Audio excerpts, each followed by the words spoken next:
Agora, Joelson Cardoso, deixa eu ficar exibido por conta da minha amiga que tem o mesmo sobrenome que o meu, então eu vou dizer que é minha parente chique, minha querida amiga Maíra Bica, que está em contato conosco de Paris, cara, para falar aí sobre um trabalho publicado recentemente e que avança há alguns anos. Eu já conversei com a Maíra sobre uma cientista, Maíra Bica, já falei dela aqui no jornal, né? Trabalhava, não sei se trabalha ainda, né, Maíra, na John Hopkins, trabalhou muito tempo nos Estados Unidos, lá em Baltimore, e agora tá rolando o mundo. Eu tinha visto que ela andava na América Latina, mas menina muito viajada, já anda por ares europeus, pegando esse início de inverno europeu. Maíra Bica, cientista, bem-vinda aqui no Jornal do Meio-Dia, na Rádio H2O. Obrigado pela atenção conosco, Maíra. Boa tarde. Obrigada, primo. Isso aí, mentimos juntos. É um prazer estar aqui. A Maíra pediu desculpa. Para quem não está na live, a Maíra estava nos bastidores pedindo desculpa pelo ambiente que ela está, que ela não conseguiu um lugar mais reservado, então ela foi falar conosco num café em Paris. Tá desculpada. Um café em Paris, só isso. O que eu vou falar? Maíra, vamos parar de bobagem, senão o pessoal vai achar que é só brincadeira. Vamos falar um pouquinho desse trabalho que foi publicado recentemente e que comprova, mais uma vez, algo que tu já bate há muito tempo na tecla, né, Maíra? Do avanço e do poder do tratamento aí com óleo de cannabis e com outras variantes aí da cannabis para problemas tão sérios e tão urgentes. Queria que tu falasse pra gente do que trata, qual foi o reconhecimento mais recente aí. Basicamente, com esse trabalho que a gente publicou agora recentemente, né, é um trabalho que vem sendo realizado faz mais de 7 anos, eu diria, e demora, né, é sempre a pergunta, né, por que não tem estudo publicado, por que não coloca isso, né, no jornal, na revista, porque é um processo que demora para acontecer e terminar de analisar todos os dados e fazer todas as estatísticas, né, fazer as coisas de forma cega, robusta, então demora um tempo. E basicamente é a primeira vez que a gente mostrou que o óleo de cannabis melhora os sintomas de memória e cognição em pacientes com Alzheimer, né? Esses estudos em um contexto não clínico, que a gente chama, que é com roedores, com coelhos, camundongos, macacos, qualquer coisa que não seja humano, já vem sido feito na literatura faz mais de 20 anos, né? Então tem décadas e décadas de pesquisa, estudos pré-clínicos ou não clínicos, que a gente chama, né? Mostrando essas evidências de que, sim, tem um decaimento do sistema endocannabinoide, né, dos receptores canabinoides dentro do nosso organismo, da produção de moléculas endógenas, que são os nossos canabinoides endógenos, né? Também decaem com o envelhecimento, principalmente durante a progressão do Alzheimer. Então, o que a gente se propôs a fazer é provar isso no ser humano, né? Tinha 20 anos de estudo mostrando isso em animais, e foi isso que a gente fez nesse trabalho. A gente estudou durante 6 meses, a gente acompanhou 28 pacientes, e dividimos esses pacientes em 2 grupos, um que recebia placebo, né, que é um óleo sem os canabinoides, sem um efeito, e outro grupo que recebeu o óleo contendo os canabinoides numa determinada razão, né? Então é importante ressaltar isso, porque a concentração dos canabinoides no óleo importa, né, para ter esse efeito que a gente viu. E basicamente o que a gente observou ao final de 6 meses é que o grupo que recebia o óleo de cannabis apresentou estabilização completa, né, da memória, da cognição, nos testes que a gente aplicou, ou melhora, enquanto que os pacientes que receberam o placebo pioraram, né, conforme o desenvolvimento da doença. Né. Muita gente também me pergunta, Maíra, mas estabilizar, né, não melhorou, a maioria não melhorou. Né, teve alguns pacientes que melhoraram, a maioria estabilizou. Mas a gente tem que observar que a doença de Alzheimer é uma doença que progride rapidamente, né? E nenhum fármaco no mercado hoje estabiliza a memória como o óleo provou estabilizar. Então, assim, uma estabilização já é considerada uma melhora importante. E foi isso que a gente demonstrou pela primeira vez, um estudo totalmente feito no Brasil. Uma vitória, uma estabilização na memória é uma vitória, especialmente porque hoje, cada vez mais, né, Maíra, as pessoas estão acostumadas a falar sobre Alzheimer, os casos, então, o meu pai teve, meu avô teve, a pessoa já começa a ficar mais atenta. Se parar nos primeiros sinais, tu tem uma grande chance de estabilizar com aquele início da demonstração do Alzheimer, não no caso mais grave, né?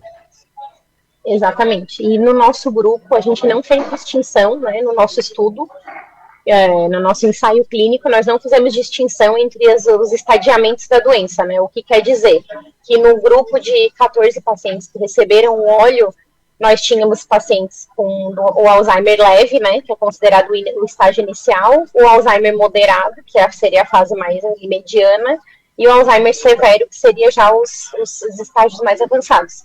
E todos os grupos apresentaram melhor. Obviamente que os que apresentaram uma melhor, uma melhora mais significativa eram os que estavam mais no início, o que prova esse contexto de que quanto mais cedo a gente iniciar o tratamento, melhora a chance de, né, melhora a perspectiva.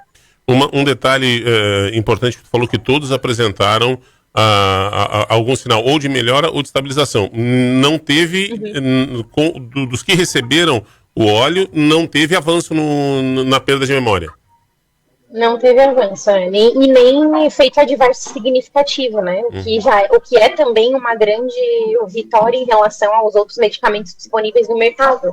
E conforme vai aumentando a concentração e a dose, né, dos medicamentos, há uma grande chance de apresentar efeitos adversos, né?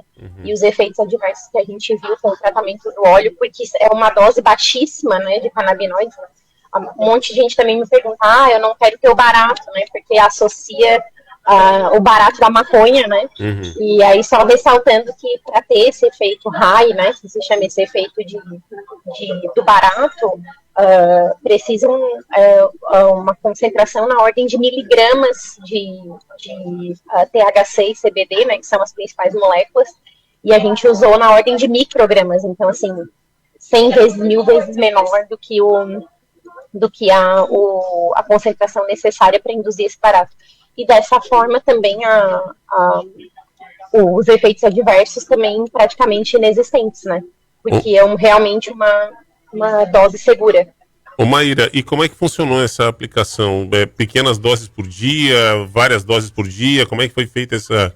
Ou todos eram a mesma dosagem, independente da fase do Alzheimer? Como é que foi Todos a mesma dosagem, independente da fase, até porque o estudo para ser carreado da maneira que foi, né, para ser feito da maneira que foi, ele precisa ter uma padronização. Então a gente não está ainda na fase, porque como ninguém nunca tinha provado que funcionava, né, geralmente se escolhe uma dose e se usa essa dose para todo mundo, né?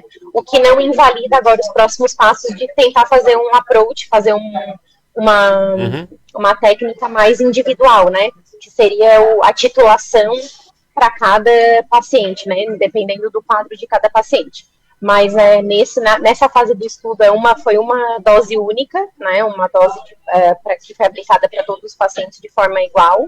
E era um óleo que era aplicado sublingual, né? Então o paciente botava embaixo da língua, ficava um tempo embaixo da língua, engolia, geralmente à noite, porque, né, sabidamente se conhece os efeitos dos canabinoides também na indução do sono. Isso também ajuda, né, de certa forma, de forma indireta, na função da memória, cognição e outras funções do sistema nervoso central, outras funções do cérebro. Então, sempre à noite e a mesma dosagem para todo mundo, né? E os pacientes que conseguiam tomar sozinhos, tomavam sozinhos, mas a maioria cuidador, né? Nessa fase já existe ou uma pessoa da família ou uma pessoa que a família contrata para cuidar desses idosos. E quem já conviveu sabe que é bem delicado, assim, então que bom que foi feito junto com esse apoio dos cuidadores para não ter dúvida da aplicação do remédio e enfim, tá todo mundo acompanhando. Ô Maíra. E as escalas, inclusive, que a gente aplicava, né, que nós aplicamos durante o estudo, elas também são aplicadas aos cuidadores. Então, sempre nas visitas, né, porque durante esses 6 meses os pacientes eram vistos uma vez por mês, às vezes uma vez a cada 2 meses, dependendo do estágio em que estava o estudo. E sempre o cuidador vem junto. E aí são aplicadas escalas no paciente e no cuidador também. Bom. Ô Maíra, olha só, pra gente, uma vez eu conversei contigo, e logo depois eu conversei com o professor Rafael Bittencourt, e tanto você... Meu amigo. Teu amigo, eu sei, e tanto tu quanto o Rafael Bittencourt bateram uma vez numa tecla da dificuldade de avanço nesse tipo de medicamento, porque não é um procedimento químico, então não há registro, não há para a indústria farmacêutica não é muito rentável. Eu queria que tu falasse não tem interesse. Exatamente. E aí é que está o negócio assim, tipo, em que pé está hoje, se houvesse interesse, seja de poder público, de algum laboratório, enfim, algum instituto internacional, em que pé está hoje para a gente avançar, para se imaginar um medicamento no futuro com essa base nesse estudo de vocês? Uhum. É assim, ó, muito dificilmente vai ter um medicamento para isso, porque o que a gente tem visto tanto na literatura, como eu falei, né, nos estudos com não humanos, e o que a gente provou agora em humanos, né, o óleo que contém todos os canabinoides juntos é melhor do que os compostos isolados, né? Isso já vai contra a regra da via farmacêutica, que é utilizar compostos isolados que se possa vender, né, num comprimido ou numa cápsula para tratar as pessoas. E a gente já viu que o conhecido se chama efeito entourage, né, ou efeito comitiva, que é a presença de outros canabinoides no extrato, de outras moléculas no óleo, ajuda, né, a ação dos canabinoides principais, que seria o THC e o CBD. O que isso é possível fazer em termos de, né, se a gente pensar, por exemplo, o SUS, em nível de Brasil, o Brasil finalmente regularizar, né, o uso medicinal da cannabis, porque isso ainda não é regularizado, então é difícil para a gente. A Anvisa agora abriu um precedente, a gente foi uma vitória para conseguir plantar para fim de pesquisa, que isso também, né, atrapalha, então a gente tem vontade de fazer outras pesquisas, de desenvolver outros estudos, mas às vezes é extremamente difícil conseguir o óleo. Tudo que a gente faz hoje em nível Brasil dentro do laboratório ou é fornecido por associações que têm a autorização da Anvisa para plantar, né? Como, por exemplo, em Santa Catarina tem a Santa Cannabis, que é a nossa maior parceira no laboratório, mas existem outras associações. Esse óleo desse estudo que acabou de ser publicado, ele foi fornecido pela Abrace, que é uma associação uma das maiores associações de cannabis do Brasil, em João Pessoa. Então, é sempre ou um fornecimento de associações que podem, né, produzir o óleo dentro do Brasil e nos concedem o óleo, nos fornecem o óleo voluntariamente, ou nós temos que fazer uma importação, porque o Brasil, né, infelizmente, ainda não é autorizado o plantio e a produção desse tipo de óleo para o consumo medicinal. Então, a gente precisaria de um avanço nesse sentido. E em seguida, né, se formos bem inteligentes com a quantidade de terra que a gente tem, com o potencial de cultivo que a gente tem e de produção, né, querendo ou não, se tu olhar num sentido comercial, um meio de geração de empregos, né, e de renda, controle de qualidade em cima do produto, que também gera, de certa forma, impostos, dinheiro de volta para o Estado, né? Mas isso poderia ser produzido no Brasil e fornecido pelo SUS, por exemplo, se fosse do interesse, né, dos políticos e das pessoas que estão direcionadas dentro do órgão regulatório que é a Anvisa para facilitar esse processo. Mas aí, como tu disseste, não como um medicamento, seria dado como, sei lá, um suplemento, é possível isso? Alguma coisa? Isso, seria como um adjuvante à terapia que já está sendo vendida, né? Porque em nenhum dos nossos pacientes também nós paramos o tratamento convencional, né? Então, assim, as pessoas, os idosos continuaram tomando os medicamentos que já tomavam e o óleo foi dado como um adjunto, né? Como um adjuvante.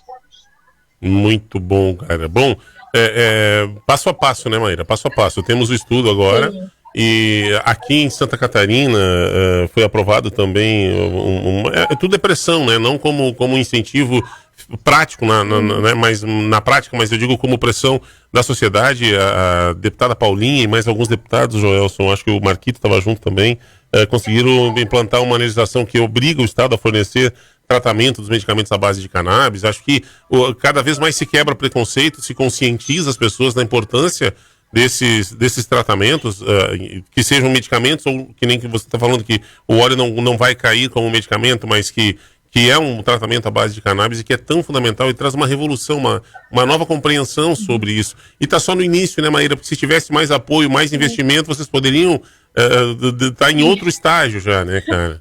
Sim, e estudos como o nosso, né, e mais estudos que são feitos no Brasil são necessários justamente para isso, porque para poder disponibilizar esse tipo de tratamento, né, de forma gratuita pelo SUS ou de outra forma, precisa ter evidência científica de que ele funciona, né? Então, por exemplo, assim, hoje em dia já é possível entrar com recurso para conseguir, nos lugares que não é regulamentado, para conseguir o fornecimento desse óleo, né, via o Estado, via SUS para as doenças que já são aprovadas, né? Então, existem algumas doenças que já é demonstrado que o óleo de cannabis melhora, né? A exemplo, por exemplo, da epilepsia infantil, né? Que é um dos já caracterizados. Então, para esses que já estão demonstrados, é mais fácil. Então, vai uma pessoa lá pedir, eu quero cannabis para tratar o Parkinson, ou Alzheimer, ou a fibromialgia, né? Que são doenças ainda também sem cura, sem tratamento efetivo. O tratamento que a gente chama é um tratamento paliativo, né? Trata só os sintomas.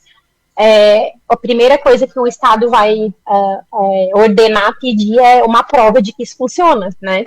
Então, esses estudos que nós fazemos são necessários para provar que realmente funciona em humanos, para que a gente possa abrir uma nova etapa, abrir um novo caminho de possibilidade de tratamento. Então, assim, quanto mais estudos acontecem, melhor, e obviamente que quanto mais, não só investimento, né? O investimento, obviamente, é importante, mas, assim, quanto menos barreiras foram colocadas legais, né? Porque nós enfrentamos muitas barreiras legais para fazer esse estudo, e por isso que demorou tanto para publicar. E se fosse mais fácil, com certeza a gente teria mais dados e mais substância, né, para dizer, realmente funciona, assim é melhor ou assim não é melhor, o que ajudaria muito, né, a acelerar esse processo. Existe algum país como referência onde se consegue avançar mais fácil em estudos nesse sentido ou é uma dificuldade global, Maíra?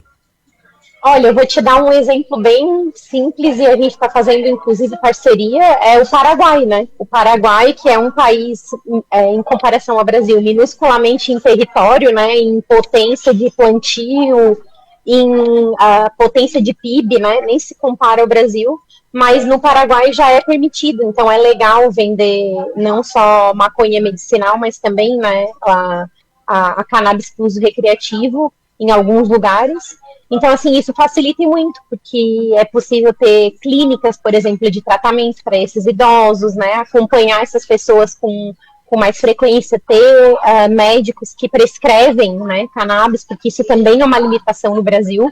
Se tu não tiver uma especificação ou uma especialização nessa área, nesse sentido, às vezes tu não consegue prescrever, né?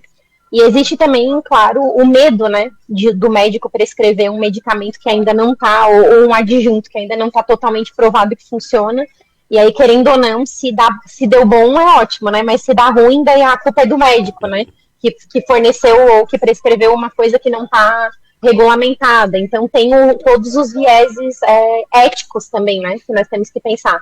Mas em termos de país, a dar esse exemplo, eu daria o Paraguai, porque nós colaboramos com várias associações e indústrias no Paraguai, e lá é muito mais fácil de fazer esse tipo de movimento do que aqui, por exemplo.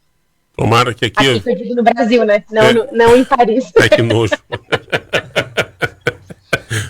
Deu um pequeno nojo da Maíra agora, vamos lá.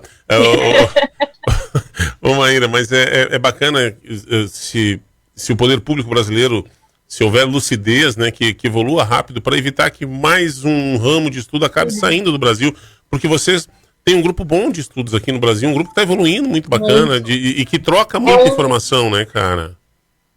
É um grupo fortíssimo do meu amigo, professor Dr. Francisney Nascimento, né, que é na UNILA, na Universidade da Integração Latino-Americana, uma universidade federal, em Foz do Iguaçu.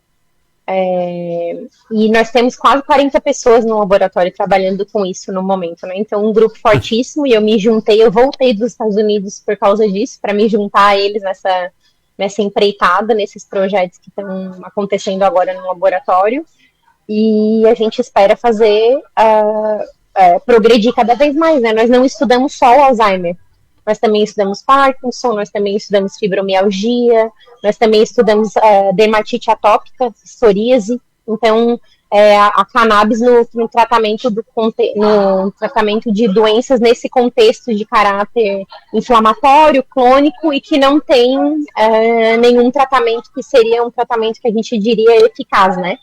Então, são estudos extremamente relevantes que estão sendo feitos no laboratório com pessoas, né?